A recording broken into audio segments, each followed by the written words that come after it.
You're listening to Women's Cricket Chat with Hannah and Alex. Coming up on today's podcast, we've got the German women's cricket captain, Anuradha Doddaballapur. Now, Anuradha's certainly got her hands full being captain of the German cricket team, but when she's not playing cricket, she's a cardiovascular research scientist and the Women's Development Officer for Frankfurt Cricket. Not only that, she's an ECB Level 2 coach. Where does she find the time to do all this? Hannah and I sat down with Anuradha to talk all things cricket and postdoctoral career and just to have a general chit chat about cricket in Germany. But our first question is, can you just introduce yourself and tell our listeners about cricket in Germany? Where do I start? Well, we'll just go with my name. So Anuradha Doddaballapur, a long one, mouthful, but Anu for short will do. I've been in Germany now for, I think, about 10 years now. Moved here for my academics mainly, but I've been involved with cricket, I think, since 2012 or 2013. It's been a very interesting journey, and it's a great time to be involved in women's cricket as well. I think we've had a lot of interesting projects come through, loads of players coming through the programs, whether at the club level or national team. And yeah, it's a great bunch of people to play with more than anything. And I guess, as long as you enjoy playing, have a good teammates, good support staff around, it just makes the whole process enjoyable. As much as having to dedicate a fair bit of time as a full-time professional, but playing cricket alongside. Yeah, so that's me, just in short. And how did you first get involved with cricket? Growing up in India, so I'm from a city called Bangalore, which is in the south of India. And, everybody in India is cricket crazy.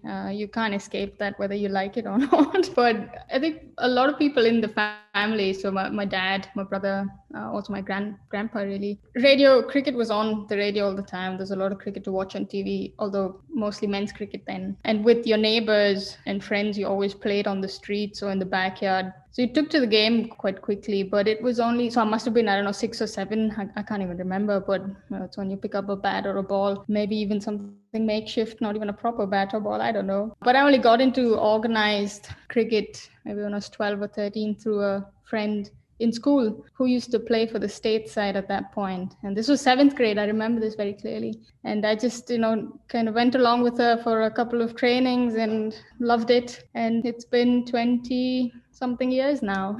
Was cricket something that you always wanted to do career-wise? I think starting on, maybe in the early years, it was just, the sport kind of went on alongside school activities and the curriculum and all of that. Maybe like 10th grade or 12th grade, when you sort of make that decision to pursue a certain line of academic career or so, it's been so long.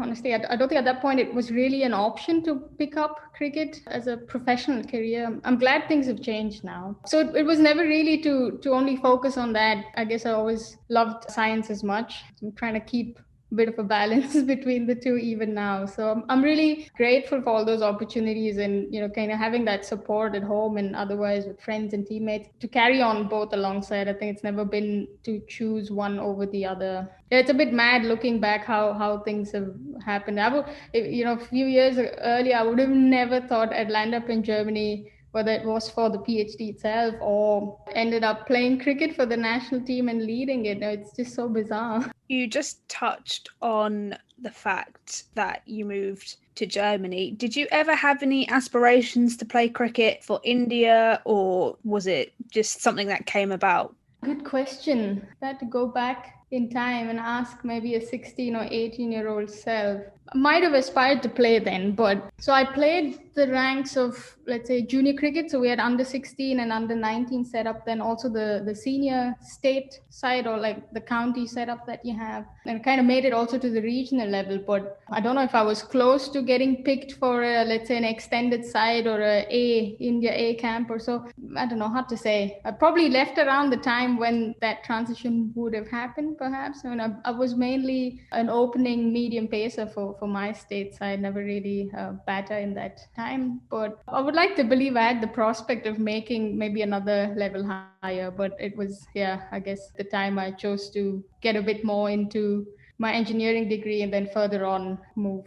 And you just touched on your degree there. So I think it's probably best that we talk about that early on so people know how you've managed to kind of balance doing a PhD, playing cricket, and now obviously you're in your postdoc career as well. So tell us about all of that. Oh, it is tough. I don't think I would, glamorize it saying, oh, everybody can do it and it's easy. Not at all. I mean, there are days when 24 hours is not enough because you want to stuff in so much in terms of work and also make a bit of time for whether it's fitness or just training every as often as you can, really. You realize that if you're passionate about things, you'll always make time for it. It also means that a few other interests kind of take backseat. It's been the case over maybe the last few years, but I enjoy both of them just as much. So yeah, I think time's always a factor, but you learn to prioritize one over the other. And sometimes, it's hard. Work can't really take backseat because you're there for a reason and it's ongoing and it's a demanding career as well. It's not just a 9 to 5 job as such. Not undermining any other profession, but in general, it's just quite exhausting. But so is cricket. So I mean, I don't know. I don't have a straightforward answer to this, but it's been a tough balance, and it's more about managing time and setting your priorities at whatever that phase it may be. Sometimes it's more time for cricket, and you can just ease out a little bit with your work schedule. Sometimes it's hardcore deadlines that you have to meet, and cricket takes a backseat. Yeah, it's a bit of a wavy journey. Yeah, because I said postdoc then, but I didn't actually say what it was. So you are a cardiovascular research scientist. So not many cricketers can say that.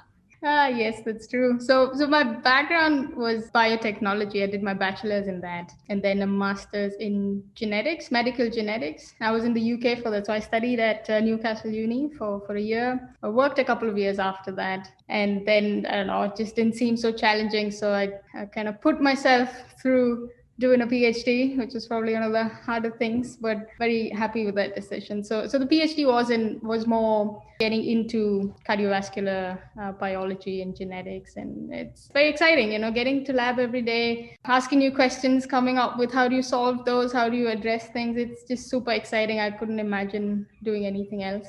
Bringing it back to your time in England and at Newcastle, I read that you played for, was it Northumberland? Yeah. So could you explain to our listeners what it was like and how it's differed from your time in India? Fair bit, actually. So I think so my course in uni was just for 1 year, and I had the chance to play a few games for Newcastle Uni. And I think it was during that time that some of the coaches from the county side picked up and said, hey, we've got some trials coming up. And that's how I kind of got introduced to the county unit. I mean, to be honest, I don't even remember what division or league we used to play. It wasn't the highest that I'm aware, but I can't give you a precise answer. But it wasn't that much cricket. I think back in India, it was maybe the number of people and how competitive it was.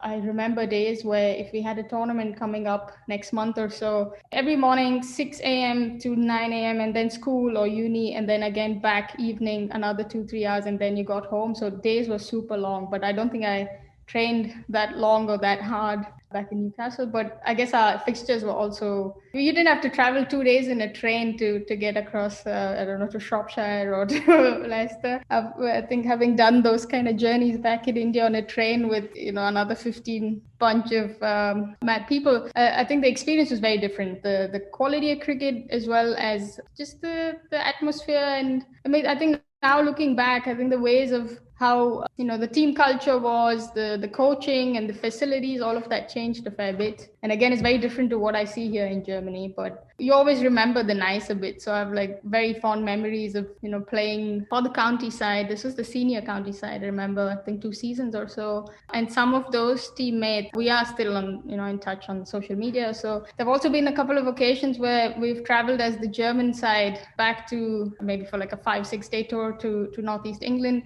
And I've actually played against some of my former teammates. And it is so funny. I think the sledging is just hilarious because you kind of know each other, but you're on opposite teams now. So it's a crazy journey. It's been super nice. So, I mean, I really enjoyed those 2-3 years. And I guess that was the time I got to work a little bit more on my batting, perhaps, because as I mentioned previously, it was just your role in the team as an opener, as a medium pacer. So I probably picked up a little bit more on my batting skills, and I'm very grateful for that.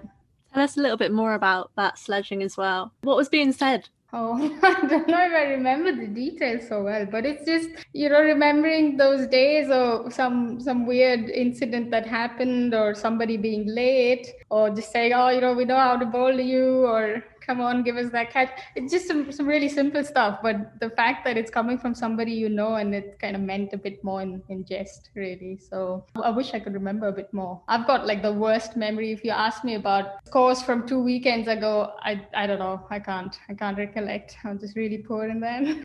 Well, hopefully you enjoy it in the moment instead. But as well as obviously your research career, you're like captaining the cricket team for Germany. You're also a level 2 coach and a development officer for Frankfurt Cricket. So madness of how do you manage all of that? But tell us a little bit more about the development officer role as well. Yeah, so that kind of, I guess I got into it a bit more seriously 2015, I remember. Because when I moved here, I think for the first year, I honestly didn't really look into so much of cricket, because just coming to a new country, not knowing the language and, taking on a new course and just to settle in, it took a few months or so. It was only about a year later that I looked up cricket clubs in the city and also in Germany, for that matter, on a national team perspective. So the closest club for me was Frankfurt Cricket Club. I think it's been around since the 70s, but mainly men's teams. So I wrote to the president then and said, hey, I've played a bit of cricket earlier. I'd like to get involved. And he said, oh, we don't have any women's teams. No worries, I'll play with the boys. Not an issue. I've done that before. So I did play with the guys, I think two league seasons or so. And the closest women's team was the one in Cologne, like 2 hours away or even lesser. So I occasionally played some league games with them, which is maybe 3-4 times in the year. But locally, it was just with the guys. And after a year or two, said, hey, come on, it's worth to start a unit. And, until then, it was a lot more of your time going in just to play and kind of develop your own skills as a player. I don't think I really thought of starting a team or recruiting people and all of that. But I guess that was more like a project taken up to develop and increase the number of players. So since 2015, I've been involved in that role. So founded the team. Starting from, I think it was only 2 of us in the city who played a little bit of cricket, and then really putting out pamphlets in universities and just really bringing friends and come on, give it a go. It's a cool game, and you really have to break things down to keep it as simple and not scare them away with all the laws and rules and things like that. So I've really had a very different perspective to cricket than what I grew up with, like a proper structure, having so many hours of training, having coaches available all the time. So that was a bit of a different way to go about it. And that's gone on. And I think we're now, over the last 5-6 years, we've had about 60-70 odd girls who've come through the club, have contacted us, have played some cricket with us. And we are actually number 2 in the league. So we were runners up in the Bundesliga 2 years ago, which is really nice to see. And there's so many girls who also, some of them kind of had to move away to different cities or, go back to wherever they were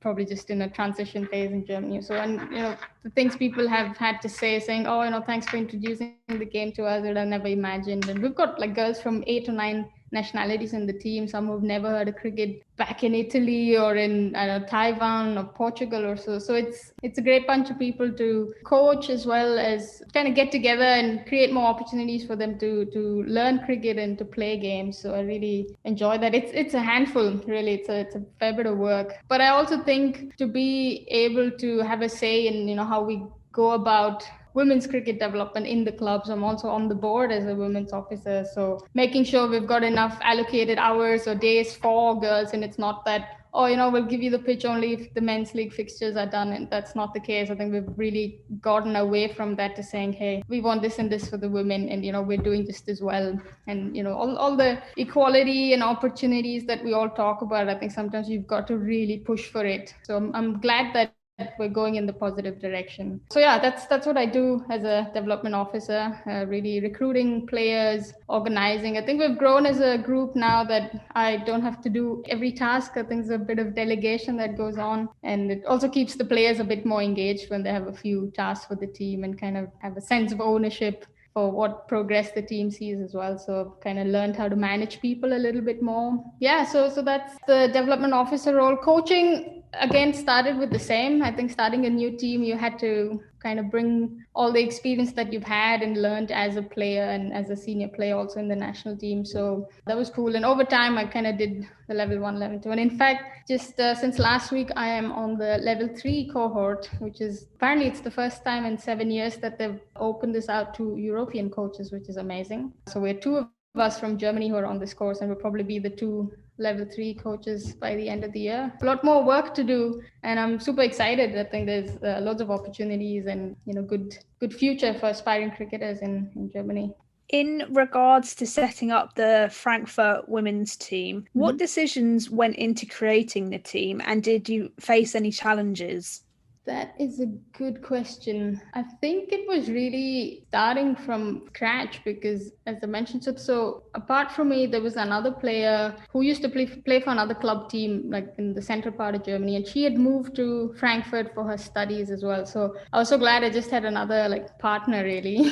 And I have to admit that having played with the Cologne girls for a while and having been part of the national setup for 2 or 3 years, I think it helped me to gain a bit more understanding of how other teams work as well, and what is required to get a group together. How do you recruit? How do you make your trainings engaging and fun? And I think more than recruiting new players, because we're talking about absolute beginners who have no idea about cricket, how do you keep your first couple of sessions really exciting that they come back? And how do you retain these players maybe over a season, over the whole year?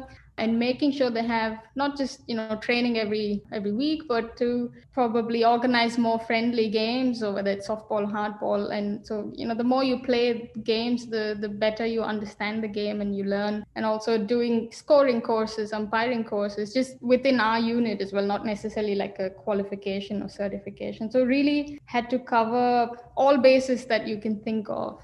Previously, just as a player, I don't think I really gave all of these so much thought, but having taken that role as a kind of to build a new team and to coach all of that, I think there's so many new things I learned along the way as well. And challenges, I think a fair bit, because as I mentioned, we were starting a women's team in a club which was predominantly male cricketers. I mean, they were welcoming, no doubt about that, but sometimes you do have to kind of break a few prejudices that, oh, it's girls playing cricket, oh really, how do you do this, how do you do this? Hey, come on. That's lame. So you do have to challenge a few thoughts and opinions that people have. And the more often than not, there are guys who just come down and say, oh, maybe you should do this or that, and you're like, hey, I do take those opinions, but it's just this patronizing attitude and behavior. You see it everywhere. It doesn't go unnoticed really. But I guess it was a bit of a change, I guess, at the club as well, but we've grown from that. I'm happy. But otherwise, it's really the sport is not as popular as football or basketball or hockey in Germany. So to advertise and promote the sport within the city with various communities, and we still struggle a little bit in getting school kids involved because it's not like a part of school PE curriculum or so. So you do have to go and do maybe some introduction sessions at the school and then bring them onto the clubs. But if you have a full-time job, you can't really put your foot into 20 different places at the same time. So that's something we struggle. But it's a lot of students and professionals who are part of the team. So kind of getting around that message that, oh, we've got a new sport and try it out. That was a bit hard, but you kind of learned what really works and how do you tap into kind of different communities to get these people,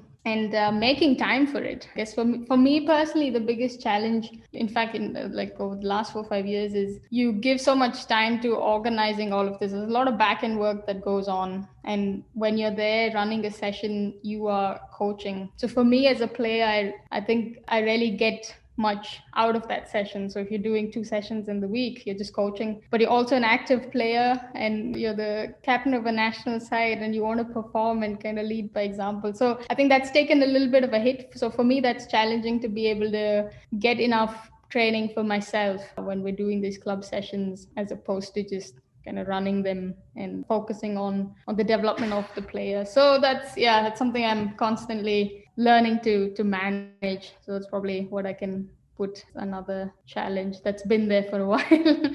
So impressed with that. I'm struggling to understand how you've got any time to do anything, because that's a lot of dedication and a lot of hours that you're putting in to grow the game in Germany. I don't look at it as pressure, really. I mean, it is, as I said, it's a lot of to do. But I guess for me, having played cricket for 20 odd years and all that experience back in India playing as well as in England, also now having been involved in Germany for so long, like I feel I've gotten so much out of the game. So it's also like a time where you feel like, oh, let's see, how you can contribute to grow the game, develop the game. It doesn't matter. I mean, if you put me in Antarctica, I'll still find a way to play a bit of cricket and get people together to do that. So, I mean, credit to all the people who've also supported. It's not just me who does this. And the multiple national players who are also running their club units, they also do the same, the administrative part of it, the coaching part of it, and you're still playing for, you're an active player at the highest level in Germany. So that's what I actually love about our national squad, that people are so committed.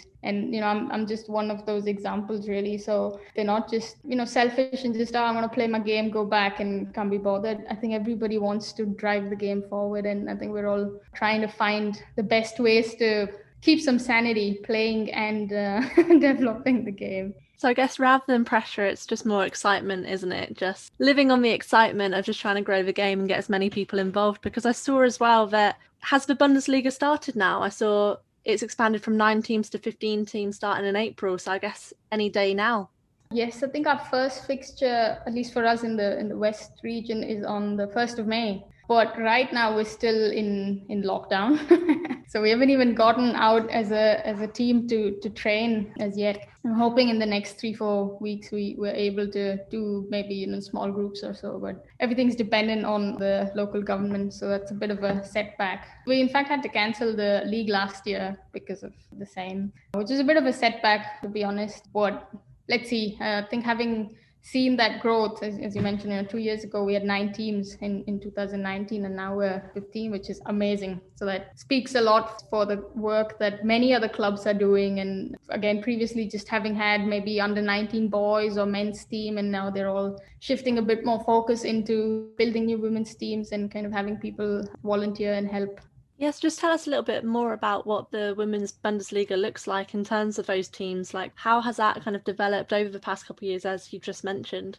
Yeah, so at the moment we've got 4 regions. I mean, if you can kind of separate or differentiate. So we've got about 3 or 4 teams in the north, and I think 2 new teams have come up in the east. So that's 3 more teams in the east, and about 5 or 6 in the southern part of Germany, so south and southwest, and about 3 teams in the west region. So we all play a regional league as such. And then the winners of each of these leagues then play a semi-final and a final for the Bundesliga. So I have to share at 2013, which was the first year that I played the Bundesliga, was just 3 teams in all of Germany. So it was a west, north, and a south team. So having seen that level of cricket and the number of people that they were, to having 15 teams now, which have each of their regional leagues, that is amazing growth. And it's wonderful what the clubs have done. And again, the German Cricket Board has put a lot of emphasis on growing the women's section, and we've got a very able and super enthusiastic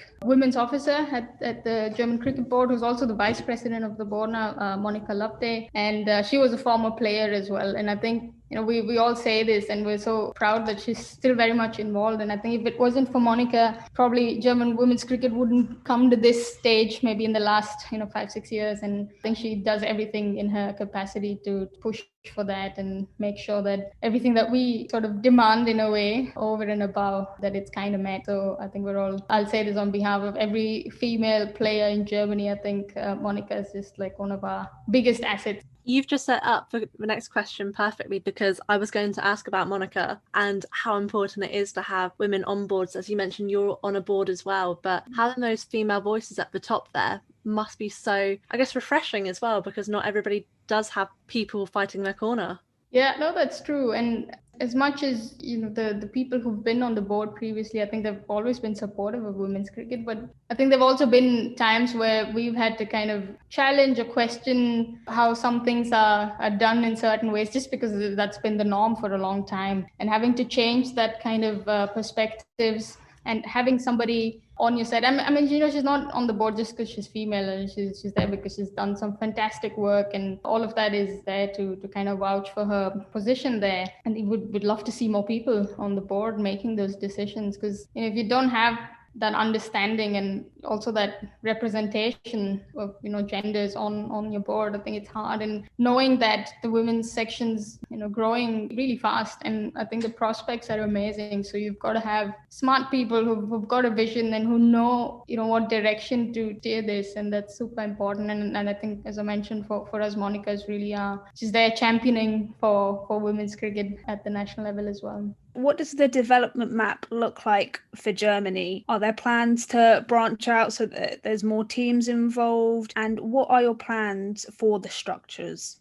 Yeah, that's a good question. So I think at the league level, so what I mentioned, we've got these 15 teams that will be playing hardball cricket this year. And I think previously we've had an intermediate, like a performance group, which played like a few games in the year, and then finally the national team. So it's like a 3-tier structure. But this intermediate performance group kind of went back and forth, and then the organization having enough games, availability of players, all of that was a bit of an issue over the last couple of years. So that kind of took a bit of a backseat, but we're really trying to push for that from this year on again, because the gap between the quality of play at Bundesliga to what is expected of a national player has really grown over time. And I think now, having had these T20I status come in, and so every game you play kind of counts for a lot more than just match experience, because we've been playing a lot of T20 games in the last 10 years that I can remember, but these were all like European T20 tournaments that was organized by countries, hosted. I don't know, we played in Belgium, we played in Denmark, and we had about 6 or 8 teams which came together. But it was all great fun, good experience. But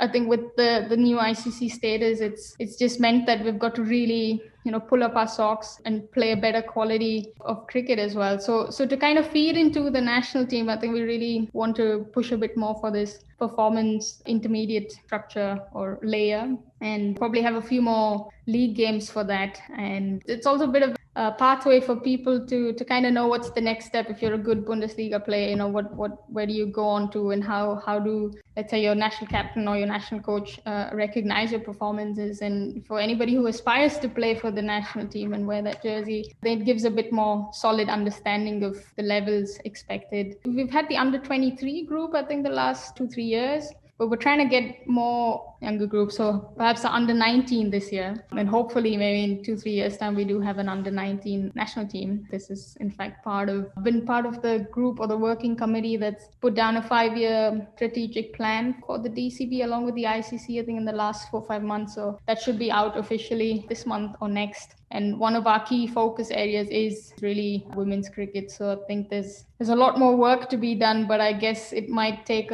maybe 48-50 months, couple of years for all of that to kind of show on a more palpable level. But it's super exciting time ahead. That's all much I can say for now. I guess it's a bit more effort to really get into schools and do those programs, but I know there's been a fair bit of work being done for like an entry level program, again through the ICC, and having more people go into schools and kind of pick that kind of talent and offer those opportunities as well. It's a lot more people that need to volunteer or perhaps even like be employed to do these tasks. But yeah, good times ahead. With regards to eligibility, is there a specific qualification process like there is in England? For instance, to represent England, you have to either have a British parent or you have to have lived in the country for a minimum of 3 years. So is there a similar process in Germany? And if not, how does it all work? Yes, so we do have the criteria of one should have lived a minimum of 3 years qualified to play for the national team. And of course, you've got to be a good player to be picked for the national squad. But apart from that, no. I think previously, before the T20I status came in, I think internally there was 18 months of living in Germany, and that's how I started to play in 2013 already. But now, yes, if you've got to play international games, it is 3 years of residency in Germany, or you've got a German passport, for example, which is the majority of the group. I think there are probably 3-4 of us who maybe moved from other countries and chosen Germany as home. With the infrastructure as well, I saw that you've got 29 females going on the ECB ACO Stage 1. So could you tell us what that is? It's probably the first course where it was sort of solely aimed at getting female participants on the umpiring course. So we've had previously umpires who've taken the level 1 or perhaps even the level 2 in the last 2-3 years. But I think this was, let's say, a bit more of a conscious effort to get more girls to pick up the umpiring qualification and to kind of be able to stand maybe in other league games or so. This was very recently, I think maybe last month or so. I'm actually not aware if they've finished completely, but I know they had like a couple of modules, a couple of weekends with some assessments. And I think we've had 3 or 4 girls from our club who also took part in this. And it's amazing. And how cool is it to have women umpire games? We see very few of them, and I'm happy that internationally you're getting to see a lot more of them. And to say what you see, that visual representation kind of trickles down to every level of cricket, whether it's coaching or scoring or umpiring, and all the officials involved. So I think that's a good step. We've got a few more, I think, courses for scoring, as well as we're trying to push for some more level 1 and level 2 coaching courses to be done, and hopefully have at least 50-50 male and female participants take part in that. That'll be super cool. Has the new indoor national centre been open yet? I think it's ready to use, but because we've been in lockdown for the longest time, we haven't been able to train there. So I think it opened in December. Officially, it was kind of allowed to be used, but we've actually been in lockdown since December. So no, we haven't. We would have had our first indoor training session for the year in, I think, end of January or so. There were a couple of dates booked to get women's team, and I think also the men. But no, none of us have actually trained there. But we played I think we had a weekend of training in September last year at the outdoor pitches of the same facility. So we've seen the 2 outdoor grounds. It's nice, lush, not a grass wicket. I think I'm waiting for the day to have some nice proper turf wickets in Germany. It might take some time, but it's still one of the best facilities we've got. And I think the indoor with nets and bowling machines and all of that would be cool as a performance center to gather together as a team, because otherwise we're usually traveling. So if we train once a month as a national unit, and it depends where we've got a free available pitch, if it's outdoor or a hall, and we kind of travel wherever it's available. So it could be in the south one month and somewhere in the northeast the other month. So I think now having a solid base or like a home for German cricket is cool. And I think there are also talks to have a couple more come up in the next years in different parts of the country, so it's a bit more distributed. 2020 was a big year for Germany, particularly yourself, being one of the only 3 players and the first female to take 4 wickets in 4 balls in a T20 international against Austria. How does it feel to be one of those 3 players and the only female to have achieved this accomplishment? To be honest, really weird, but yeah, I mean, it's nice to look back, and it will come a few months after that, but it's a bit hysterical those couple of days, just with all the media attention and everything kind of pouring in. But it was a pretty cool moment. I think I've watched a few videos of it later, played the games and things, and so yeah, I think looking back, it was super cool, and I'm happy that we kind of got to celebrate that as well while we were still on tour. And after that boom, everything was shut again. It's a nice feat to feel proud of, and I think after having played for all these years, and it's not like you take on the field wanting to make a record or wanting to set something like that, but in the process, if that happens, then it's a welcome change. And that was just one of the records we had. We had multiple like really crazy figures from so many players that tournament. So it was really, I'm just so proud how we all performed as a unit, and some of those individual performances that shone through. So it's a great feeling. Yeah. Was it the hat-trick ball you bowled as spin, or was it the ball to take the 4th wicket? Either way, what made you decide to bring yourself on as a spinner? So in fact, that whole game, I bowled spin. So, just looking at the players, I mean, was it the 4th game?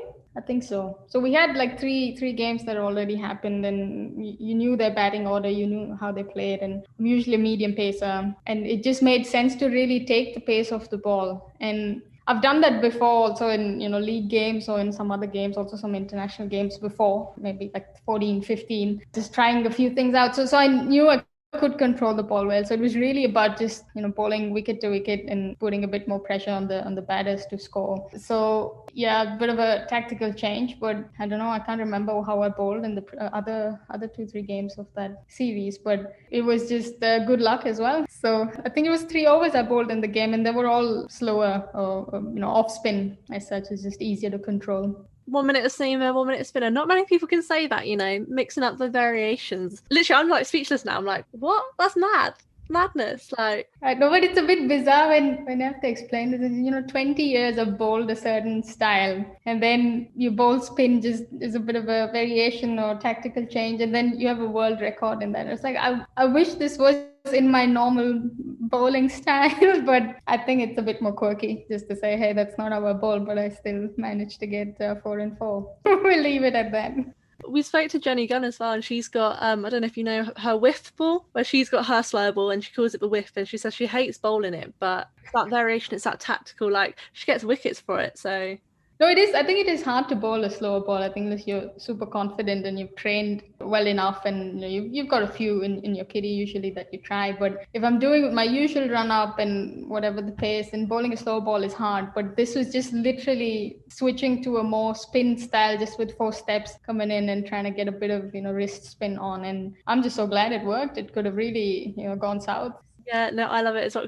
But do you ever find, because one of the biggest frustrations, and I'm sure you've seen this on Twitter, is generally men commenting on like the women's game, when you see kind of videos of women bowling spin, commenting, oh, it's so slow, or this is boring, or whatever. But the point is to be slow. The point is to trick the batter into trying to like hit you, miss, or hit you, but not get enough power behind it and get caught, kind of thing. So does that ever frustrate you at all? No, not really. I think you realize that people have opinions. They're whatever they want to say. Maybe they're a cricketer, maybe they're just a spectator. This happens to everybody. And on social media, people just say whatever, called keyboard warriors, as we say. But I know you don't really think about it so much. I mean, there were a lot of comments as to, people can't bat, people can't bowl. What sort of a record is this? And this should be against, in Australia or in England or so. Okay, there are, I understand the quality of cricket is not what you see with your top 4 teams, but that's how it is. So rather than just making some lame comments, I guess you've got to see how you could improve the situation for the quality that people play and who's involved. It's still an international game, and that's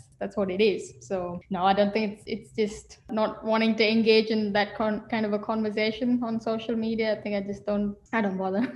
Yeah, no, because it's just one of those things where I see those comments like, oh, it's so slow. And I'm like, well, duh, that is the point. Like, it's meant to be slow because, you're trying to get that variation out there to trick the batter. So, yeah, it's just one of those things, isn't it? But we also saw on Twitter, thinking about social media, we saw the tweet about the fielding positions and the language translation. So can you tell us a little bit about that? Because I'm not sure if all of our listeners would have seen that.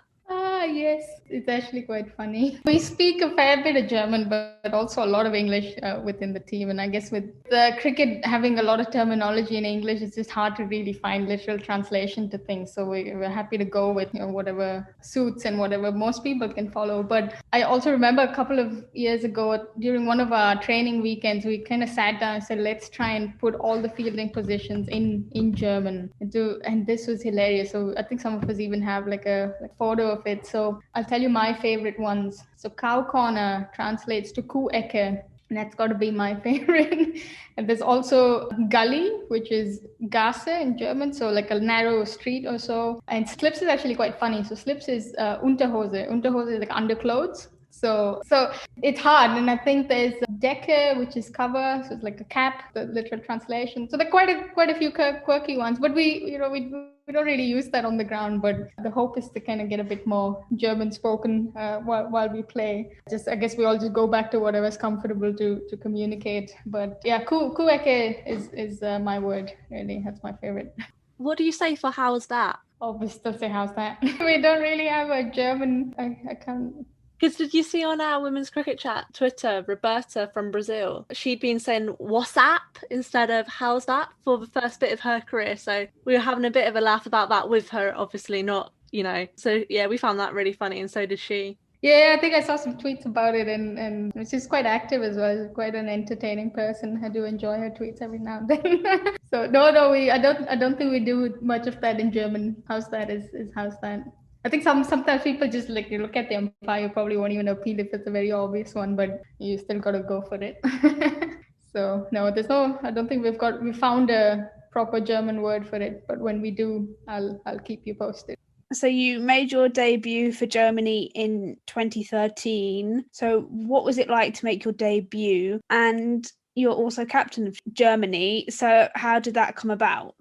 So 2013 was when I met the national squad for the first time, and that was at a training weekend. I think it was over Easter, if I'm not wrong, in Berlin. And I was just super thrilled to be playing for the national team. You know, how often you get to represent a national side. So for me, it was a great opportunity, and also to get to know the girls. And I think instantly connected with majority of them. And I loved the whole group. That the coaches, Monica was still a part of the team, but she was also the manager. She was player and the manager. I don't know how she did that, honestly. And the unit, some of the senior players, lots of youngsters as well. So that was a great training camp. I knew I wanted to hang on to that for as long as I could. And 2013, August, was when we played the European tournament. And this was hosted by Jersey that year. And maybe we had like 4 or 5 teams that would come along. And that was a super tournament. And it was just lovely to be able to play a good level of cricket and kind of get to know the scene or the pulse across the continent, if I may say. And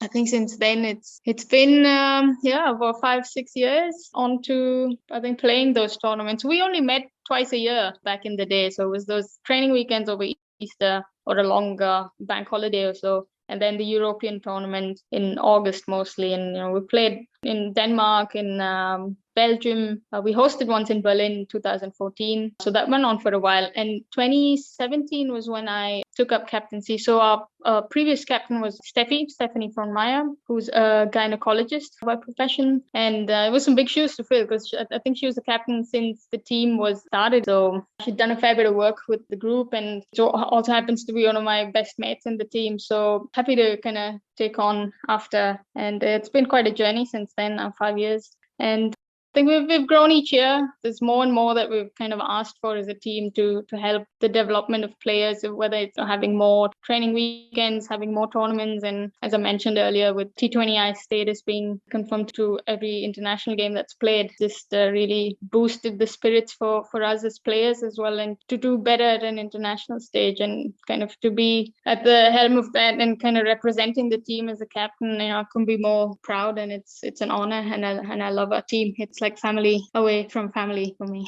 And you've mentioned Monica, but are there any other former players as well? Because Alex and I were looking at the history of cricket in Germany, and we think, did the women's team start in the 1980s? So do you know if any of those players still stay in touch? And is there much of a history kind of celebrated within Germany with the cricket team there? I'm actually not aware of if the women's setup was there back, as you mentioned. Maybe it was more with the men's, because from what I've heard from the girls is that 2010 was the first time that they, kind of gathered all of the girls together. So it was Steffi and Monica, I believe, who kind of were at the back of this and said, hey, we've got to get a team together and let's see what comes out of it. We'll play some cricket with our neighbors in Europe. And so 2010 was the first time that, it was officially a German women's national team. So I'm not aware of anything before that. I guess for Steffi and for Monica also, I'm pretty sure they're super proud of how far the team's come. And there are probably a couple of other players. So there's another youngster, who I still call her a youngster, Milena. I think she was part of this 2010 team. And she's still playing currently. She's one of our, off spinners upcoming. Maybe 1 or 2 other names. But some of them, over time, they've chosen other paths, other jobs, professions. And somehow, I hope they didn't lose interest in cricket. But, you've got different things in life and kind of drift away a little bit. But a majority of the people are still involved. Even if they kind of step down from national team stuff, they still play a bit of club cricket, I suppose. So that's also something we want to look into. How do you retain former players, whether it's coming back to score a game or being involved with the performance group or so. Something we do have at the back of our mind. So yeah, sorry, I keep drifting away. I can talk about this for hours. Apologies. No need to apologise whatsoever. That's this is what it's meant to be about. It's not about Alex and I, it's about yourself. So the more you talk, the better the podcast will be. But you touched on a few players there, but could you identify a few other players that we should be keeping an eye on and tell us a bit more about the makeup of the current squad? I don't know if I can really just pick up one or two names. I think there's so many talented players in the team, quite a few youngsters. So we're an interesting mix. I think we've got a few players who are 15. I think our youngest player is 15, Emma, one of our star bowlers as well. And I think the oldest in the team is probably 37, 38. So it's a wide age group, and we've got a few who are probably just finishing university or so. So average age maybe 20 something. So let's put it that way. It just brings mine as well a bit lower. And yeah, I think a majority of them have actually learned their cricket in Germany, which is fantastic. So as I said, Steffi, my captain, she picked up the sport through one of her English teachers who offered it at school, and she comes from actually a beautiful town in the southern state of Bavaria. And then she was also, I think, involved in setting up the team in Munich, for example. That expanded, and that's how the pool of players have come from these 3 or 4, let's say, bigger cities as such, who've had a bit of infrastructure to support that. And they kind of made the national squad over time. And now I think we've got a bit more, let's say, a pathway to get onto to the top. And yeah, we've got, for example, our vice captain, Tina. She's half German, half English. She's actually played a fair bit of cricket, I think, back in Oxford. She studied in Oxford, also for Warwickshire, if I'm not wrong. We've got a couple of girls who are, I think, she's Australian, yeah. Couple of Australians, but again lived in Germany for, I don't know, the longest time. And yeah, that's about maybe 20-30% who, as I mentioned, are some of us expats who settled in Germany now, and the others are local native Germans. And I think we've got a good unit. So we've progressed a fair bit from having to just pick people who are available for a tournament to play in August to really now people having specific roles in the team and kind of knowing what their path is to get better in their skills. And it's also, I think, come to a stage where it's a bit of a healthy competition within the squad. So people really have to work for their spot in the team, and that kind of pushes you to do better. Yeah, that's more or less. Because you asked for a few more upcoming or interesting players. So I would say Tina, Janet. So both of them opened batting innings in Austria, and I think they scored hundreds, which was amazing. It was great to watch. And we've got Emma, who's the youngest, as I mentioned. We've got Milena, we've got Anna, who are based in Freiburg, also in the south of Germany. I think Anna only picked up cricket. She's a rugby player, so a bit of a crossover coming into cricket, but she picked up super fast. She's one of our all-rounders, one of our best fielders as well. And we've got Susie, we've got Paris. So Paris she's got a son who's about 4 or 5 years old, super cute. We've got Bianca, who's also, I think, recently had a child. So we're really looking for her to come back and train with us and play as before. So we've got really a mix of people in different professions, and we always joke that we're probably the most qualified national team in the world in any sport, because everybody's got a bachelor's, and we've got a couple of PhDs, doctors, really mad professions. We've got teachers in the team. So yeah, it's a very quirky bunch of people, just to put it mildly. Thinking of the summer ahead, so hopefully these fixtures will be going on, but you've got a series with France. So Are you looking forward to that? Oh yes, really looking forward to that. So we've played France maybe the last we faced each other was probably 2017 at one of these European championships. And I'm actually keen to see how the team looks now. And I'm sure there'll be some familiar faces and, a bit of a chat on that. So that's going to be interesting. I think that's scheduled for July. In fact, we were to host Brazil in summer, but I guess because of the travel and COVID just playing spoil sport, we've had to kind of put that away for a bit. Hopefully next year, either we go over, they come down. I think we've had this chat for a while now. Apart from that, we've got World Cup qualifier in August. So that's our big tournament coming up, and we're just so pumped. And, despite how last year's been, or even this year with not having enough chances to get together as a team and to train often or play our domestic league last year, I think we're really trying to do everything in our capacity, still, abiding by the rules, but to get as much training as possible. And the girls have actually really worked hard on their fitness. And we still meet twice a week on Zoom sessions, and we do our fitness together. So I think we're all going to be a fitter unit, if not anything, and trying to, play a bit of cricket in your backyard, in your garage, and having a plan, working towards what skills you want to develop and all of that. So we're having a lot more discussions, a bit more, game plans, how we go about the oppositions we take on. And, I'm really hoping that the tables will look different from what it did 2 years ago when we played the qualifier for the first time. So super excited what sort of a show we'll put out for everybody to see. As long as hopefully it doesn't get affected by COVID, the 26th to the 30th of August 2021. So unfortunately, I'm getting married that weekend, so I won't be able to come up and cheer you guys on. But you'll be playing France, Ireland, Netherlands, Scotland and Turkey. So it's quite a tough group, but if you get through that, it's a really exciting journey, isn't it? Definitely. And I think it's the first time we'll also face Turkey, most likely. We don't know so much about them, so that'll be exciting. Scotland and Netherlands we've played before 2 years ago, and those were some tough matches, but we've learned a lot from that. And we've, as I mentioned, we're working towards how we take on those oppositions again. And our side looks fairly different to what it was 2 years ago, so that'll be nice to see how we get on. And Ireland will be super interesting. So it's probably the first time that we play a full member nation, so that's going to be something to look forward to. And yeah, it is a tough group, no doubt, but I think we're confident of how we've trained and what we're capable of, and you try and do better than what you did yesterday. So it's all a learning experience. And as I said, I think we'd like to surprise a few people who are going to be watching this game as to how much we've improved over the last couple of years. And hopefully you do get that match in with Brazil, because I think that'll be perfect preparation. I also saw you put your name in the hat for the Fair Break Global competition in 2022. So are you looking forward to getting involved with that? And what does it mean to you to be kind of a fair breaker? That's a good point you made. So I think it was 2 years ago when they got in touch, and Stephanie has played for them, I think, in one of the tournaments, and she was like a German representative. And I was a bit bummed that 2 years ago I couldn't get involved because I was down with the back injury and surgery and all of that. So I even didn't play in the qualifier 2 years ago, which was just probably one of the most heartbreaking things. Like that whole half year was pretty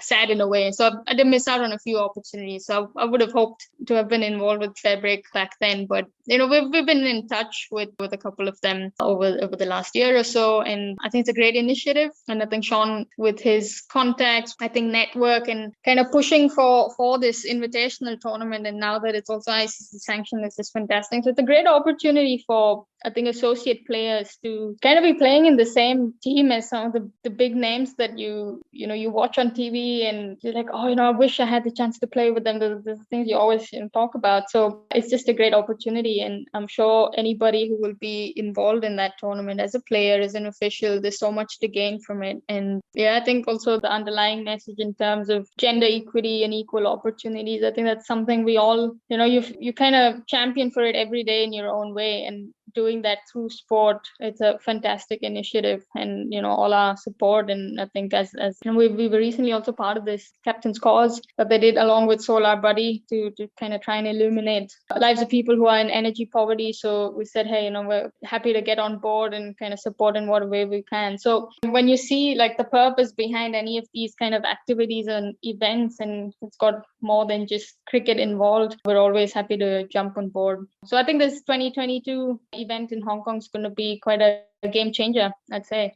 This is probably on the likes of every other big leagues that's happening across the world. So I'd love to be part of it as a player. I really hope you are, because it looks phenomenal. So I think that's a really good place to wrap up now. But it's just amazing to hear about cricket in Germany, because it's something that we don't get to hear too often here. So it's great to just hear your story, hear about all the amazing work that's being done. But before we do conclude, Alex has got some very quick fire questions for you. Oh my God, I'm pathetic at stuff like this. Like, don't even worry. Even the legendary Charlotte Edwards struggled in this part of the podcast. So, okay. A favorite genre of music? Oh, that's a tough one. I'd kind of go between soul and blues. A bit of pop every now and then, but blues. I'd go with blues. Favorite musician or musical artist? Currently, Adele. Yeah. Last book you read? I think the last one I read was The Elephant Whisperer by Lawrence Anthony. Beautiful book about elephant ocean conservation in South Africa. Yeah, that's the last book I read. Favorite place you've played? Oh, that's a really tough one. Favorite place that I've played in. I'd actually pick like a couple of the really scenic grounds in and around Newcastle. I'd probably go either for Corbridge or Hexham, just because the views are amazing. Favorite cricket ground you've played at? Favorite cricket ground I've played at. I've actually not played at any of the like super big venues, but I have played at the Swami Stadium in Bangalore. I mean, that was like home ground for some time, so probably the more popular international venue. Last TV show you binge watched? I'm a bit embarrassed to say this, so I was late to the party. I watched every season of Grey's Anatomy late last year. And I was like, wow. But I'll tell you the favorite show I watched, and I've gone back and rewatched so many times, so I don't know if that's really like binge watch, is Fleabag. Oh my God, what an amazing show. That's hilarious. I think it's one of my top favorite shows ever. This one is Hannah's favorite, and it is favorite sledge. Oh, I'm actually not somebody who sledges that much. No, couldn't give you any. Really. Or perhaps I think I'm just so getting on with the game. So I don't really manage to. Bummer. What's your favorite? One that's been said, I don't really know. So Hannah's one is big swing, no ding. I like Why You Chirping Now, Mate, not getting any wickets. That is a good one. Was that Mitchell Johnson? Yeah. Who was that? No, sorry, I don't have anyone to... So that's my favorite. Can we just bring in Roberta's favourite one out? So Roberta's favourite one was when she went to watch a game and an 11-year-old girl said something along the lines of, "You've got more dots than a Dalmatian." That is nasty, but it's a good one. Hannah, have you got any burning questions for Anuradha or? No, I think you've done quite a good job there, Alex. You've got quite a lot out of her there. I'm trying to think. I can't think of any. No. Yeah, I'm stumped. I've never stumped her on the podcast before, so this is a first. Okay. Just quickly, Anuradha, where can our listeners find you on social media, and where can they find the women's German cricket team, perhaps, if they want to follow their journey? Yeah, so we're on. So we're called the Golden Eagles. That's the name of the German women's team. So it was probably 2-3 years ago that we kind of put a bit more effort into branding and getting more active on social media. And you can follow the team on, I think it's German Women's Cricket or the Golden Eagles, one of the two, on Twitter, and Golden Eagles on Facebook, Golden Eagles DE, if I'm not wrong, on Instagram. And personally, I'm on Twitter as Anuradha _D_18. What's my Instagram handle? Doddaballapur. That's on Instagram. Not super active on Facebook, but yeah, Instagram and Twitter a bit more favored at the moment. I hope everything goes well with research and cricket, and stay in touch. I'm sure we'll speak again very soon. Yes, thank you. Thanks for having me, and also for your time. I really enjoyed that chat, and definitely we'll stay in touch and see where it takes us next. Massive thank you to Anuradha for coming on and to being a guest on the podcast. It's amazing how she manages to fit everything into a 24-hour day with everything she's got going on. And we wish them all the luck for the rest of 2021, and hopefully they go well in their qualification process. And to all our listeners, if you want to keep up to date with everything we're doing, you can follow us on Twitter at WCricketChat and on Instagram at Women's Cricket Chat. And if you want to give us a like on Facebook, we are Women's Cricket Chat. And if you wanted to give our personal Twitters a follow, Hannah is at HannahT1194 and I'm at Alex Jane Pereira. This has been Women's Cricket Chat. Tune in next time.